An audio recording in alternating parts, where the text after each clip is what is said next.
Rob B back with you after our little derailment this morning. Thought I'd show off some of my UP power here. We got a SD90 Mac. That's a cathode. And an Athearn DD40.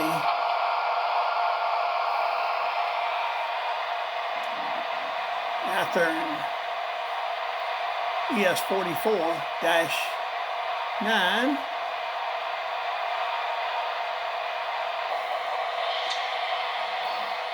And an Atlas -8. Don't see many of those.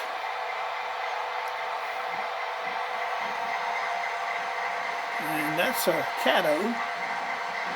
The SD40-2, SD38-2. So we got plenty of UP power this morning to pull most anything, if I could get them all to run together. Well, that's going to just about do it for me today. Y'all have a nice Thanksgiving.